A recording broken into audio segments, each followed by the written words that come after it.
Olá, meus amigos e amigas, é um prazer estar com vocês nessa manhã de sexta-feira, às 9 horas aqui do meu escritório.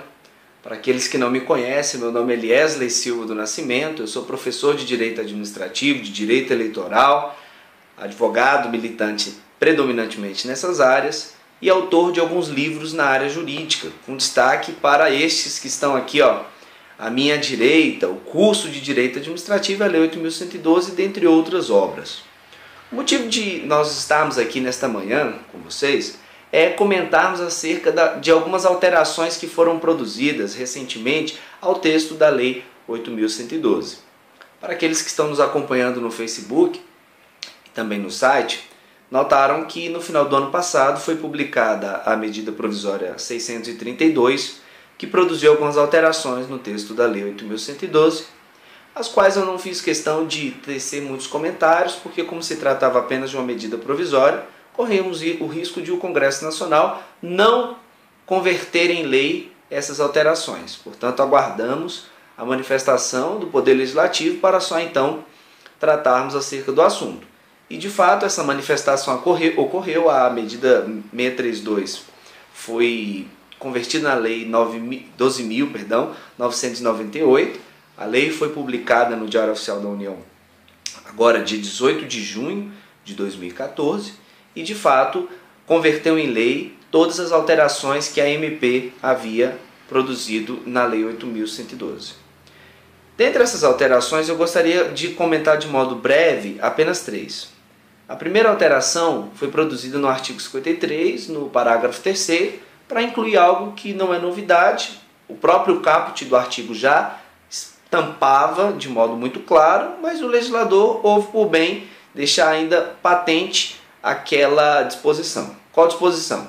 Que a indenização de ajuda de custo, que é aquela que é usada para custear deslocamento do servidor, quando ele tem que mudar de domicílio por força das atribuições do cargo e do interesse do serviço, esta indenização não será paga ao servidor que for removido a pedido.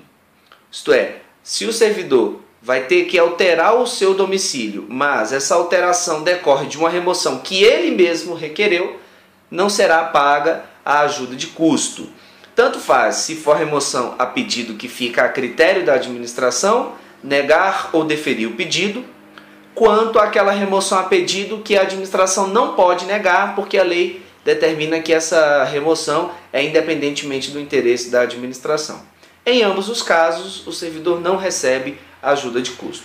A lógica me parece muito simples. Se o próprio servidor requereu, se isso está acontecendo no interesse predominante do servidor, não faz sentido que o poder público custeie a mudança de domicílio, as despesas com transporte do próprio servidor, de sua família e de seus bens, porque esse custeio seria apenas necessário nos casos em que o servidor estivesse sendo deslocado no interesse predominantemente do serviço.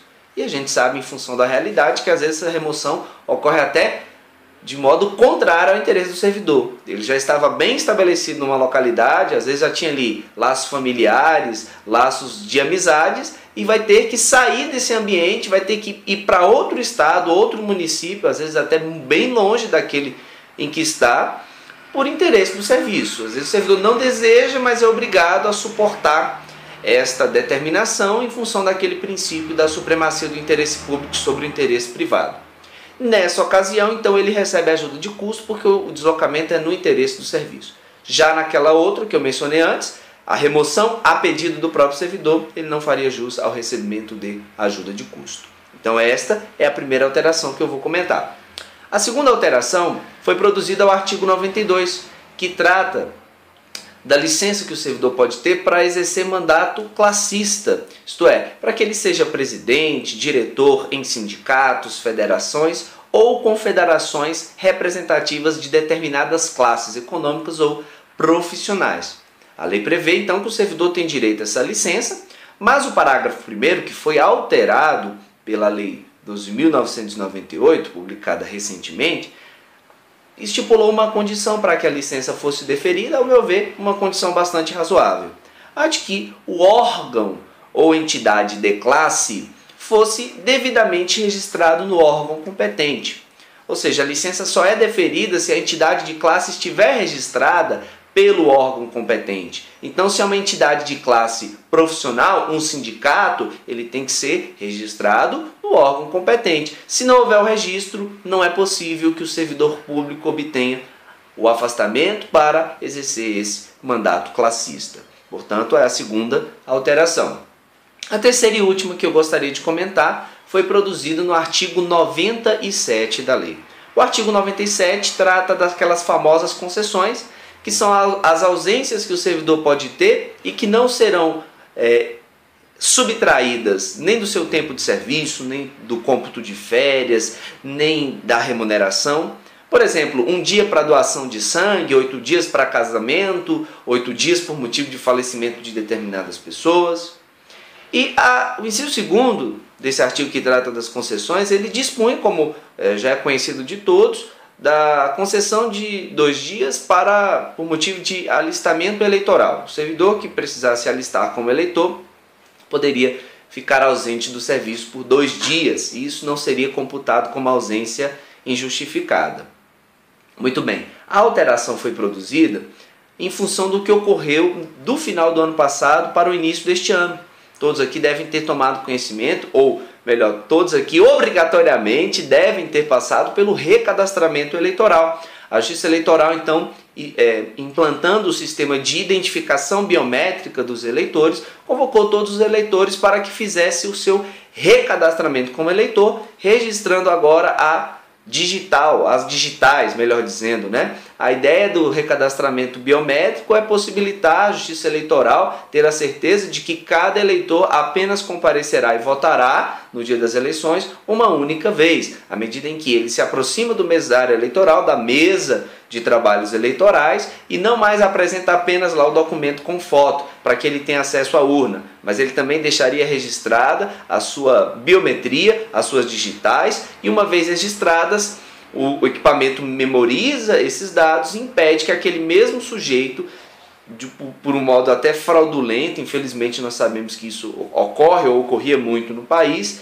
volte naquele mesmo dia para fazer uma nova votação. Até aqui cabe, eu sei que o vídeo é rápido, mas eu conto uma história rapidinha. Reza a lenda aí que em determinado município do interior do país o sujeito era cabeludo e usava uma barba. Aí ele foi de manhã, dessa forma, voltou para casa, retirou a barba, voltou só cabeludo sem barba, e então votou novamente, voltou a casa, retirou o cabelo, veio de cabelo curto, foi lá e votou novamente, voltou a casa, e então raspou o cabelo, ficou careca e votou novamente. Então veja, o sujeito votou 4 vezes naquele dia, e isso é algo que se diz que aconteceu, está aí nos livros que conta a história do voto no Brasil, e eu não duvido que de fato tenha acontecido em função do descontrole que nossa Justiça Eleitoral ainda apresentava em tempos remotos. Hoje não, nós temos um sistema moderno que inclusive agora conta com o registro biométrico para evitar que esse eleitor vote várias vezes. Bem, falando um pouquinho sobre o direito eleitoral, que é minha paixão, você já deve ter notado, voltando aqui para a Lei 8.112, a lei então previu que não só apenas no caso de alistamento eleitoral, mas também no caso de recadastramento como eleitor, o servidor público, que também é um eleitor, disporá de no máximo, não quer dizer que terá todo esse prazo, mas ele disporá de no máximo 2 dias para efeito de se ausentar e cumprir essa obrigação. Convenhamos, né, meus amigos? Veio tarde. A alteração foi produzida no final do ano passado, mas só convertida em lei agora, em junho de 2014, e, a bem da verdade, convertida em lei no momento em que muitos, aliás, todos os eleitores já fizeram, que tiveram que fazer, né, já fizeram um recadastramento, né, publicada no final do ano passado, para produzir um efeito ainda num prazo curto do recadastramento biométrico, poderia ter vindo muito antes, porque isso já era algo planejado. Infelizmente, no Brasil, a gente ainda não tem a ideia de planejar com antecedência a fim de que todas as coisas saiam bem.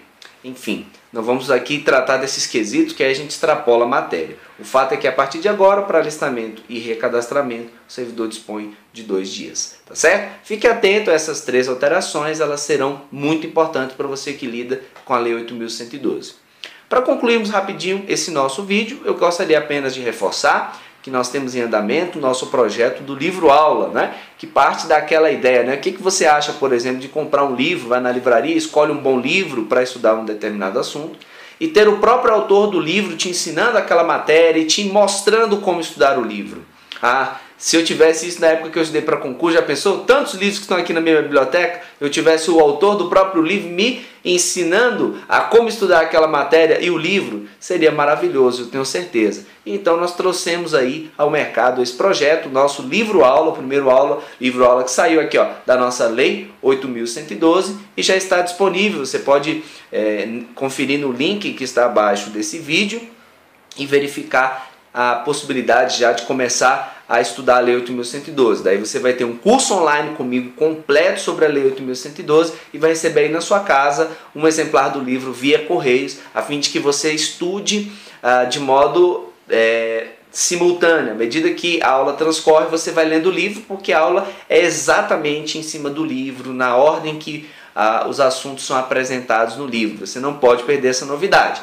E ao final de tudo isso, você arremata todas essas ferramentas fazendo várias e várias questões de concurso público a fim de fixar a matéria. É interessante, não é? Então não perca a oportunidade, fiquem atentos aí ao nosso projeto do Livro Aula, tá bom? Então por aqui eu fico, me despeço de todos com um carinhoso abraço e digo que estou à disposição para que eu possa ajudá-los no que for necessário. Enfim, eu quero ser um fator de contribuição para que você conquiste os seus projetos. Porque um dia eu busquei conquistar projetos, e até hoje eu tenho vários projetos, e um dia eu busquei conquistar projetos e contei com a ajuda de certas pessoas, e isso foi maravilhoso para mim, assim como eu quero, com a graça de Deus, ser maravilhoso para você na sua vida e poder te ajudar. Tá certo? Fica aí um carinhoso abraço do seu professor Eliesley Silva do Nascimento.